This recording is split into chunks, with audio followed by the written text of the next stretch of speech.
The Royal Swedish Academy of Sciences has today decided to award the 2025 Nobel Prize in Physics to... Acesta a fost anunțul premiului Nobel de marțea aceasta pentru fizică din 2025. John Clark, University of California at Berkeley, USA, Michel Devoret, Yale University and University of California at Santa Barbara, USA, and John Martinez, University of California at Santa Barbara, USA. I-au primit premiul Nobel pentru o chestie extraordinară, și anume că fenomenele cuantice pe care noi le vedem la particulele subatomice, electron, proton și așa mai departe, apar și în cazul unor obiecte pe care le vedem cu ochiul liber, obiecte macroscopice. For the discovery of macroscopic quantum mechanical tunneling and energy quantization in an electric circuit. Și vorbim aici de fenomenul de tunelare cuantică, capacitatea particulelor subatomice de a trece prin pereți, sau vorbim despre discretizarea nivelurilor de energie. Ori, ei au arătat că aceste fenomene au loc în supraconductori. Și supraconductorii sunt suficienți de mari încât îi vedem cu ochiul liber. Cercetările lor au fost inspirate de profesorul Anthony Leggett, care a primit premiul Nobel în 2003 și care, atenție, a făcut parte din comisia de evaluare a lucrării mele de doctorat. În timp, aceste cercetări au dus la apariția calculatoarelor cuantice, în special a qubitsilor, adică elementele de memorie a calculatoarelor cuantice, atenție, qubits bazați pe semiconductori, pentru că sunt și alte tipuri de qubits. Ei, și o să vorbesc liber în acest video, mai ales că are și un touch personal, prin intermediul profesorului Leggett cu care am lucrat. O să vă dau aici lista și tare mă tem că o să dureze iarăși mult, pentru că probabil că o să vorbesc mult. Sunt 10 puncte și vă dați seama, dacă vorbesc mai 3 minute la fiecare punct, tot este de 30 de minute. Dar hai să vă spun punctele și să vă încurajez să stați cu mine până la sfârșit, pentru că mie personal mi se pare o poveste foarte interesantă, mai ales că am trecut personal prin ea, da? Deci o să vorbim despre supraconductori, o să vorbim despre teoria supraconductorilor, adică să înțelegem esența, domnule, ce se întâmplă acolo, da? După care o să vorbim despre juncțiunile Josephson, adică ce face acești supraconductori speciali, de ce sunt ei folosiți mai târziu în qubitții calculatoarelor cuantice. Și o să trecem și prin ecuații, puțin printre ecuații, mai ales că o să fie niște ecuații asemănătoare cu circuitul LC, pe care l-am învățat și noi la liceu, da? LC, circuit electric, bineînțeles, bobină, condensator. Iar după aceea o să discutăm despre experimente, da? Deci experimentele pe care le-au făcut ei, care sunt de tunelare cuantică, și o să sfârșim cu qubitții. Adică de ce acești supraconductori care au aceste juncțiuni Josephson sunt atât de utili în a construi qubitții pe bază de supraconductori. Și apropo, tehnologia asta, după părerea mea, este cea mai potrivită pentru a aduce într-adevăr calculatoarele cuantice pe piață. Dar pentru asta trebuie să intrăm puțin acolo în detalii, să vedem ecuațiile, să vedem cum are loc cuantificarea nivelurilor de energie, să descoperim acolo un mic, mare secret. Da? Și să ieșim mai îmbogățiți de aici, pentru că, dragii mei prieteni, nu suntem așa de mulți poate ca pe alte canale, dar sunt lucruri foarte faine și mă gândesc și mă uit adeseori la comentarii, știți adeseori mai multe lucruri decât mine. Hai să-i dăm drumul. Istoria supraconductorilor începe în 1908, când fizicianul olandez Kamerlingh Onnes, în Olanda, a reușit să lichefieze heliul. Heliul e un gaz, a reușit să facă din el un lichid și să-l aducă la temperatura de aproape 4 Kelvin.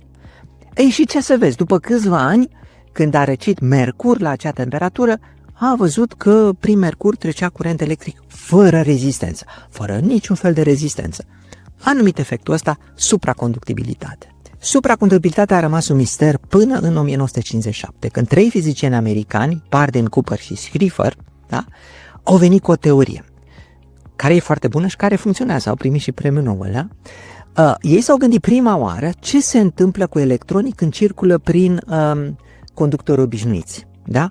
De ce pierde energie? De ce se încălzește conductorul? Pentru că știm asta de la reșouri. Da? Curentul electric trece printr-o sârmă, se spune, printr-un conductor, și dacă acel conductor este foarte îngust, în momentul respectiv, conductorul se încălzește foarte mult de de la trecerea curentului. Ei, dacă curentul trece printr-un supraconductor, domnule, nu se încălzește deloc. Adică electronii care circulă acolo nu pierd deloc energie. Și explicația pe care vă dau, cumva o reproduce pe cea a profesorul meu, Dirk van der Marel, de la doctorat. Și el ne spune așa: electronii printr-un conductor sunt aproximativ ca niște, să spunem, alergători, foarte mulți alergători printr-o pădure. Adică alergătorii ăștia aleargă grămadă și la un moment dat unii se mai împiedică de copac, se mai lovesc de un copac, se mai opresc în fața copacului și în felul ăsta pierd energie. În același fel ar fi și electronii în materiale conductoare.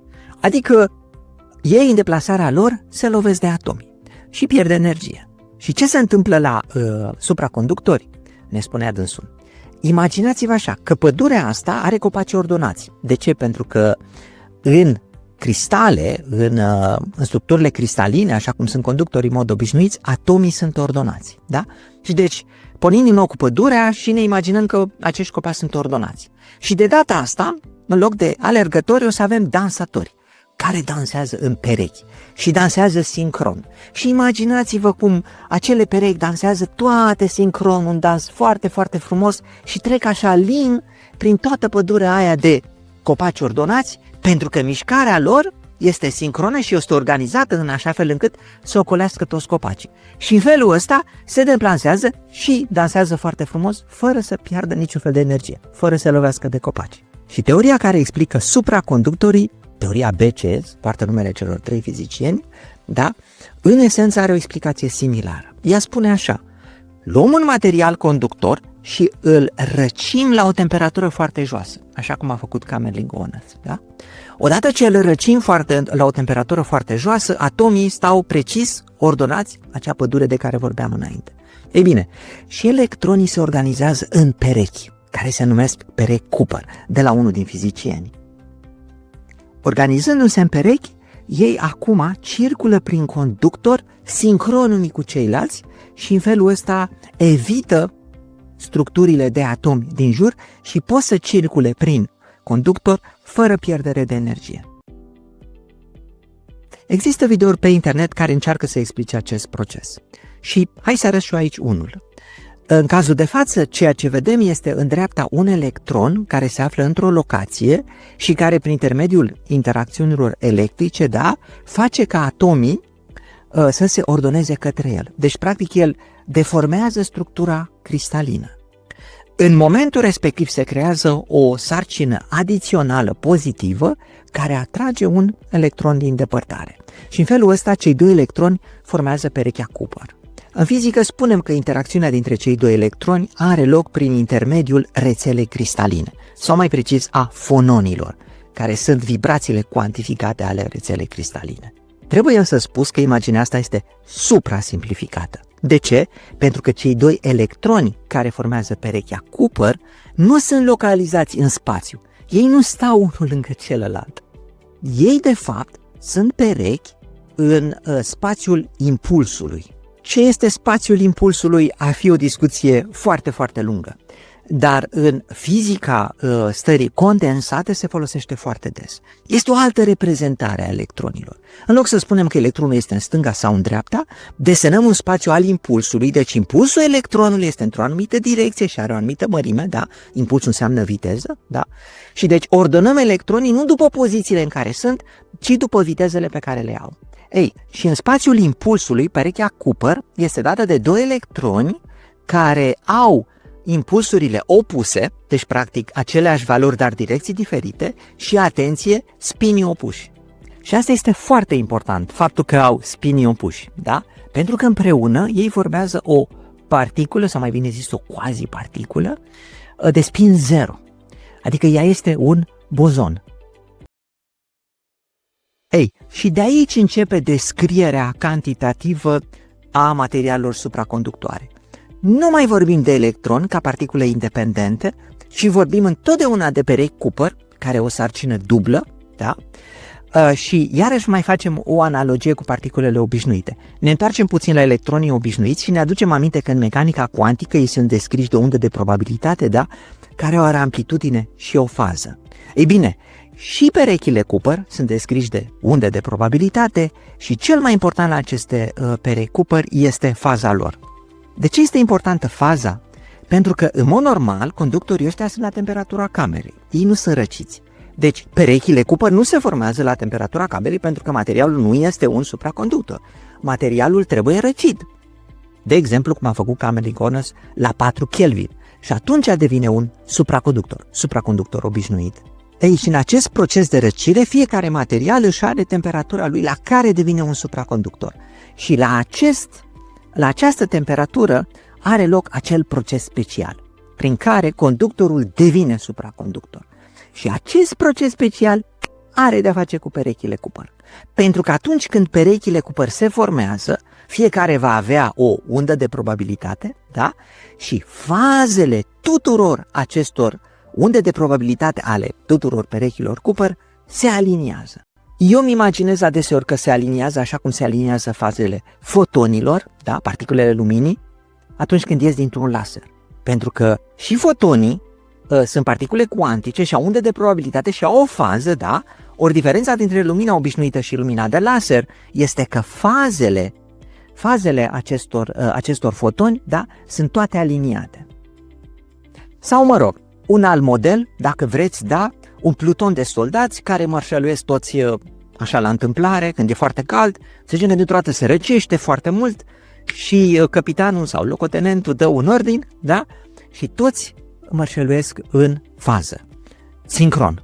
Și e foarte important pentru procesul nostru de supraconductibilitate, pentru că toate perechile vor avea acum o fază, iar faza aceasta devine o proprietate macroscopică a întregului supraconductor. Cu această fază, de fapt, vom lucra de acum încolo și această fază va descrie proprietățile supraconductorului și, bineînțeles, cum evoluează ea în timp. Veți vedea asta în ecuațiile de mai târziu. Mai sunteți cu mine? Sau ați auzit cuvântul ecuații? Așa ați plecat de aici. Atenție, suntem în drum să înțelegem cubiții, care sunt esența calculatoarelor cuantice. Și ca să explicăm cubiții, trebuie să explicăm joncțiunile Josephson. Și deci acum o să vă spun puțin de joncțiunile Josephson. Și el a avut o idee năstrușnică. A zis așa: să luăm un inel supraconductor, da? Și să-l tăiem într-o parte. Nu-l tăiem ca să fie distanța foarte mare dintre cele două capete. De fapt, distanța între cele două capete trebuie să fie destul de mică, de ordinul nanometrilor. Da? Și să punem în acea zonă, să punem izolator, în așa fel încât, în mod normal, electronii să nu poată circula dintr-o parte în cealaltă. Ce am creat aici? Am creat o barieră de potențial. Deci dacă acel inel nu este supraconductor, da? Deci dacă acel inel este la temperaturi foarte ridicate, în așa fel încât să fie un conductor normal, curentul electric nu ar circula. Pentru că este o zonă izolatoare și electronul nu poate să treacă prin acea barieră de potențial.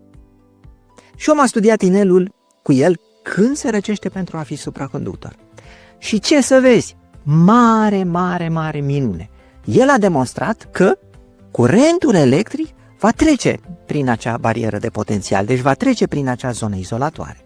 Ba mai mult, că inelul respectiv cu izolatorul, el însuși generează un curent electric care rămâne acolo o infinitate de timp. Deci, atenție, nu se pune de niciunde un curent electric din afară, nu se pune de niciunde o tensiune electrică, pur și simplu, inelul respectiv își autogenerează un curent electric care după aceea circulă prin inel, da?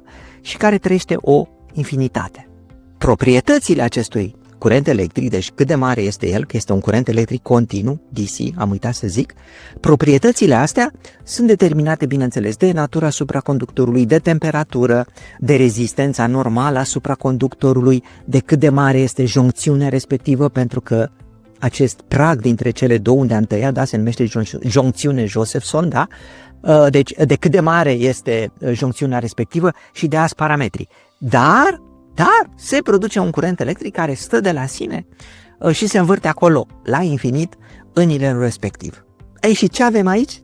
Păi, în prima instanță, avem un efect de tunelare cuantică, pentru că la temperatura camerei, da, electronii nu ar fi putut să treacă peste acea joncțiune Josephson, pentru că ea era un izolator. Deci curentul nu ar fi trecut, electronii nu ar fi trecut.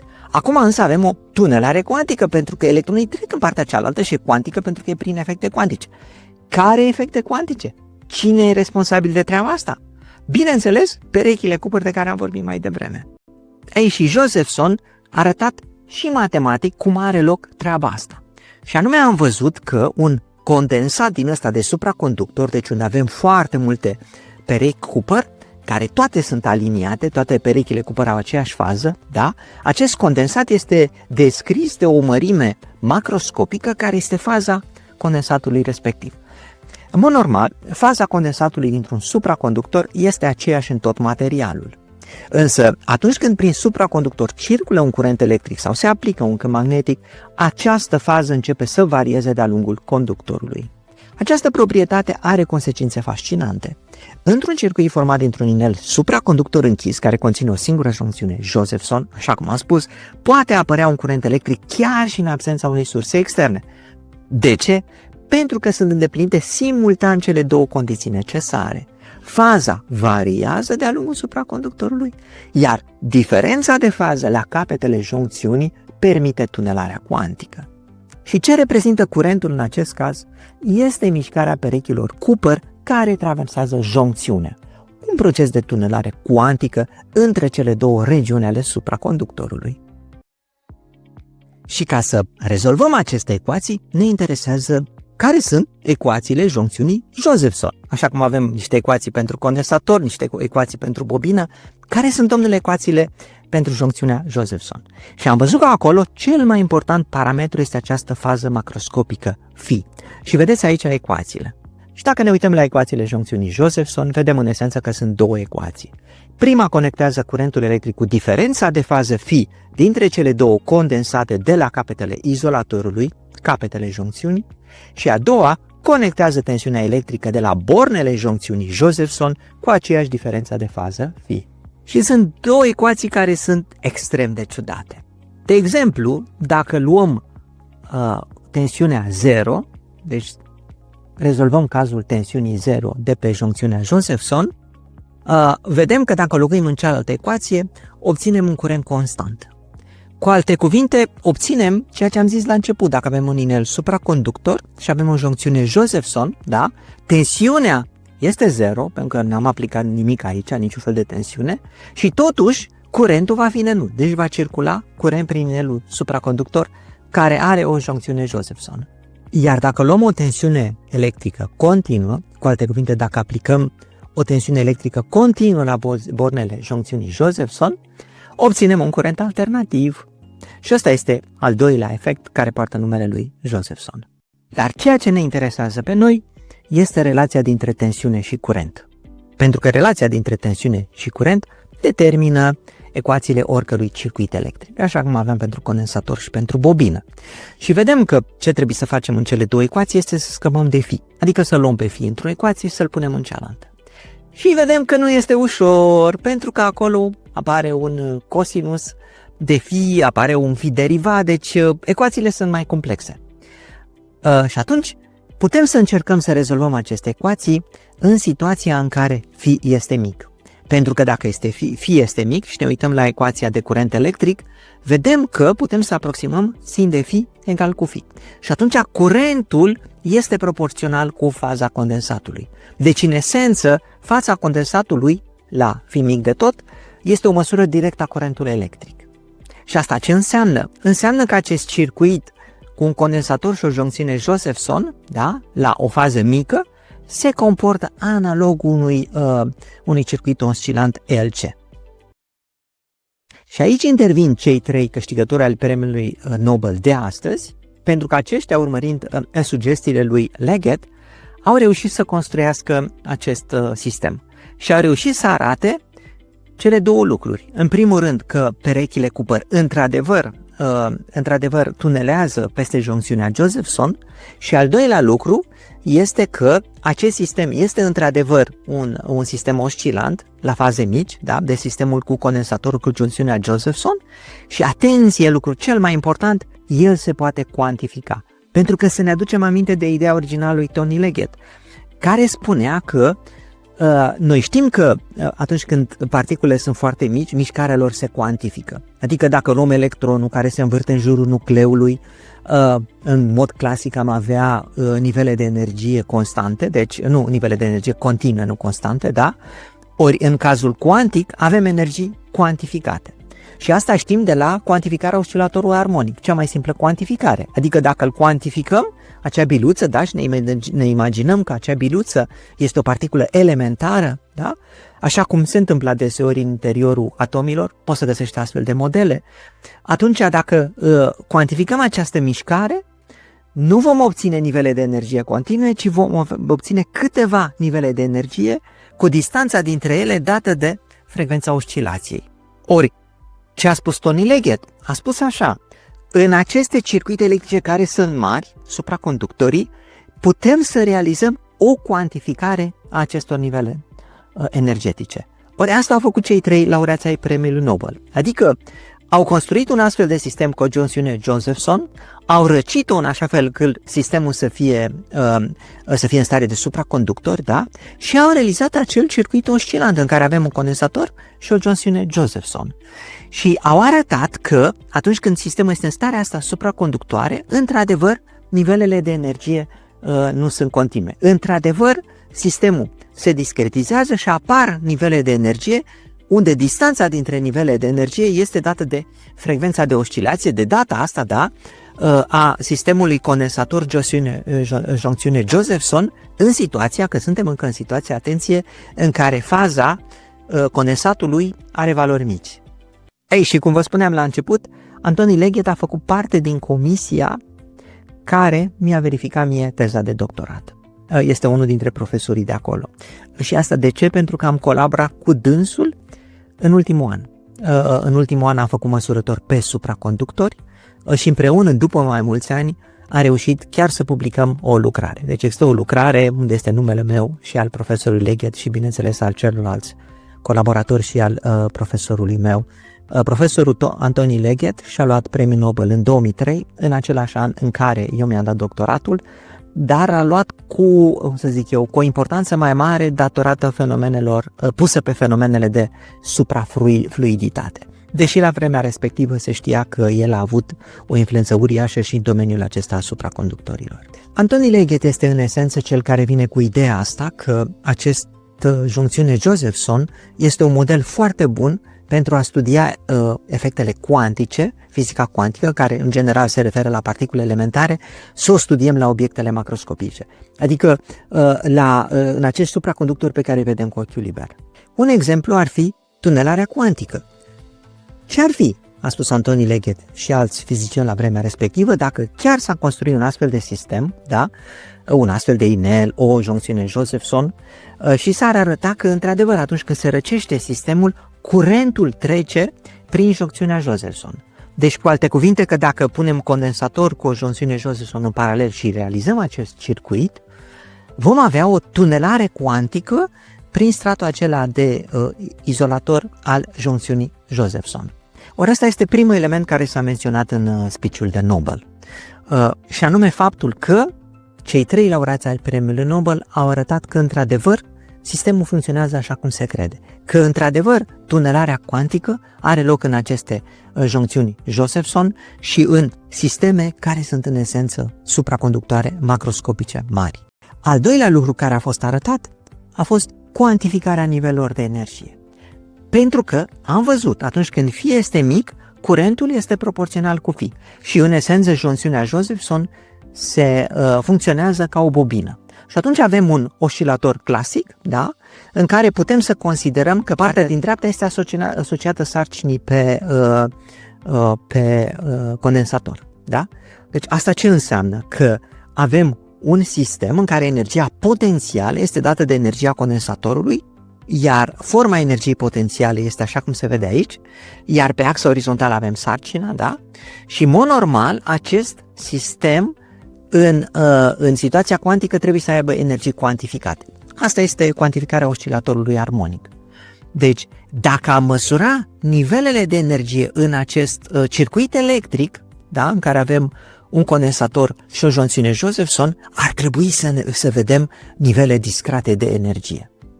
Ori, asta au arătat laureații premiului Nobel, că într-adevăr, într-un astfel de sistem, astfel de nivele de energie sunt discrete și ele se pot măsura.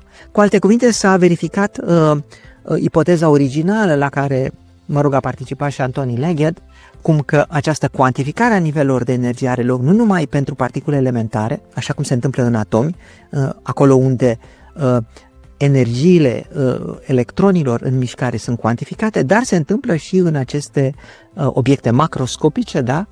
Cum este acest sistem electric, un circuit electric în esență, format dintr-un condensator și o junction Josephson. De fapt, chiar asta s-a spus atunci când s-a dat premiul Nobel, că s-a obținut această cuantificare într-un circuit electric.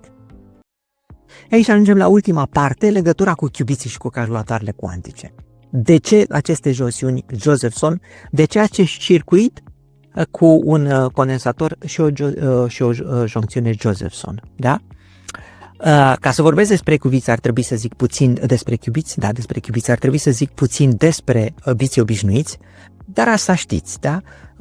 Calculatoarele, au în interior tranzistori, au elemente de memorie și memoria respectivă nu poate să fie decât în două stări, fie 0, fie 1. Un qubit, în esență, este un element cuantic unde acest element de memorie poate fi într-o stare de superpoziție cuantică, adică el este în același timp 0 și în același timp 1. Deci trebuie să folosim un sistem cuantic. Ori circuitul nostru, da, format dintr-un condensator și o juncțiune Josephson, în paralel, în esență, este un astfel de sistem cuantic, pentru că asta au arătat cei 3 care au câștigat premiul Nobel. Au arătat că la temperaturi foarte scăzute, el chiar are nivelele de energie cuantificate. Și atunci care este ideea? Păi ideea este că putem să folosim nivelul de energie cel mai de jos pentru 0 și nivelul de energie de sus pentru 1. Și fiind un sistem cuantic, putem să-l aducem într-o stare de superpoziție cuantică. Adică putem să punem acel qubit fie 0, atunci vom avea nivelul de jos de energie, fie 1, nivelul de sus de energie, fie într-o stare de superpoziție cuantică ale celor două. Și deci am realizat qubitți cu aceste circuite, da, cu supraconductori cu juncțiuni Josephson. Numai că e o problemă intrinsecă, și anume că nivelele de energie sunt echidistanțe. Distanța dintre ele este întotdeauna aceeași, da, dată de frecvența de oscilație, frecvența clasică de oscilație. Ori de ce este asta o problemă? Pentru că dacă vrem să avem tranziții de la 0 la 1, da, trebuie să punem energie care este egală cu diferența dintre cele două nivele. Deci zice că avem qubitul în 0 și vrem să-l punem în situația de 1 sau într-o stare de superpoziție cuantică, ca să mutăm acest sistem de pe starea de energie de 0 pe starea de energie 1, va trebui să-i dăm o energie care este proporțională cu diferența dintre cele două nivele. Și dacă ne uităm la toate nivelele de energie, vedem că toate sunt echidistante. Ori, ce înseamnă asta? Înseamnă că în practică, da, un qubit care este pe 1 poate să primească acea energie și să urce pe 2. Sau cel de pe 2 să primească o energie să urce pe 3. Sau pe invers, să luăm energie, pentru că vrem să aducem qubitul din starea 1 în starea 0 și să luăm energie de la 1 la 0 și de fapt să luăm energie de la 2 să ajungem la 1. Deci, cu alte cuvinte, în practică, dacă am construit qubits cu acest sistem, chiar dacă e cuantic și ne permite să avem aceste tranziții pentru că e nivel cuantic, am avea o problemă. El nu ar fi foarte stabil. Fiind așa de multe nivele de energie echidistante, sistemul nostru cuantic ar sări cam aleatoriu și cumva qubitții noștri n-ar rezista foarte mult timp. Deci avea un sistem, să zicem așa, un design mai prost al acestui sistem. Ei, și aici intervine marele avantaj al juncțiunii Josephson, că ea este un element de circuit electric neliniar. Ce vrea să zic asta? Nu se comportă precis ca o bobină, așa cum am aproximat noi când am zis că lucrăm la fazele ale, condensatului la valori foarte mici, pentru că atunci faza respectivă era proporțională cu curentul. Însă, în mod normal, ar trebui să ne întoarcem la cele două ecuații, da, și să nu facem această aproximare. Să spunem, ok, care este legătura dintre tensiune și curent prin intermediul fazei? Și vom vedea că nu este așa de ușor, pentru că nu mai este ecuații liniare. Și dacă am încercat să exprimăm voltajul în funcție de curent, o să obținem o formulă foarte, foarte complexă. Sau cu alte cuvinte, dacă am încercat să exprimăm voltajul în funcție de sarcina electrică, vă aduceți aminte că sarcina electrică era asociată poziției în cazul pendulului, da? Nu vom mai obține o curbă care este perfect parabolică, așa cum este la un circuit LC clasic, da? Ci vom obține o curbă care deviază de la această parabolă. Ei, și din cauza acestei deviații, atunci când cuantificăm nivelele de energie, vom vedea că distanța dintre nivele de energie este diferită. Și asta este ceea ce ne doream noi. De ce ne doream noi chestia asta? Pentru că dacă distanța dintre nivele de energie este diferită, atunci dacă eu trimit o energie printr-un puls electromagnetic, da, qubitului care este în poziția 0 să-l aduc în poziția 1, el va sări la 1, iar cel de la 1 nu poate să sară în altă parte, pentru că nu se potrivește energia între nivelul de energie de la 1 și un nivel de energie superior. Deci, în cazul ăsta, sistemul este foarte, foarte stabil. Ei, și atunci ce trebuie să fac în practică?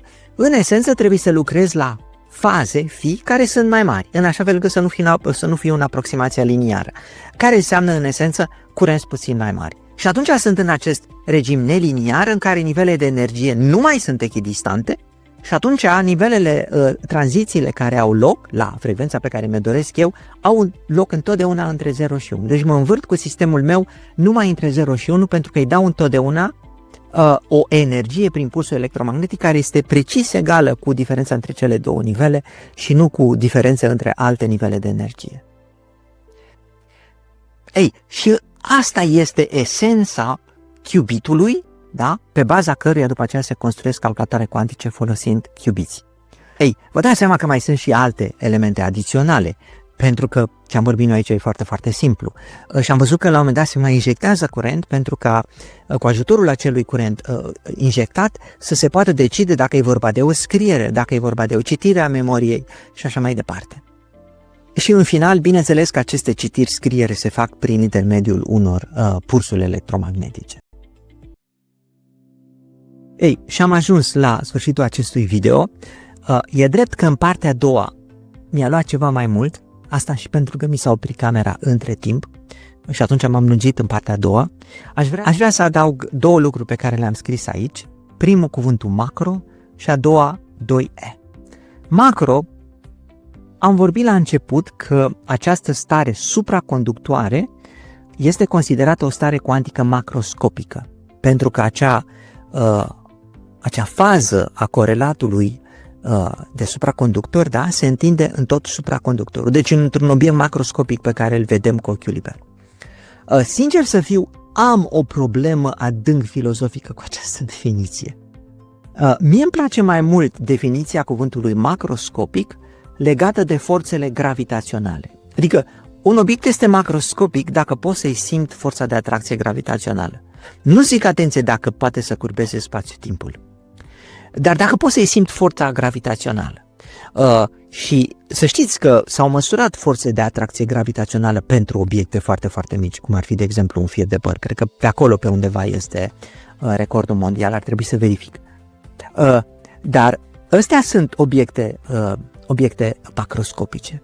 Ori adevărul este că electronii din acest corelat sunt foarte, foarte mulți, dar masa lor nu este suficientă în așa fel încât să le măsurăm atracția gravitațională. Pentru că atunci am putea să vorbim cu adevărat de obiecte macroscopice și atunci am putea să încercăm să unificăm într-adevăr mecanica cuantică cu teoria lui Einstein a relativității. De ce am putea să mergem în direcția respectivă? Bine, nu neapărat să le unim, pentru că am putea să punem acest corelat într-o stare de superpoziție cuantică și să spunem când este el în stânga sau în dreapta, să spunem, da? Și atunci putem să vedem dacă cumva ne atrage gravitațional din stânga, din dreapta sau în același timp sau așa mai departe. Bun, deci asta este remarca mea cu privire la folosirea cuvântului macroscopic. Și al doilea lucru, 2E, adică în formură apare de două ori sarcina electrică. Și e normal să apară de două ori pentru că am vorbit de perechile Cooper.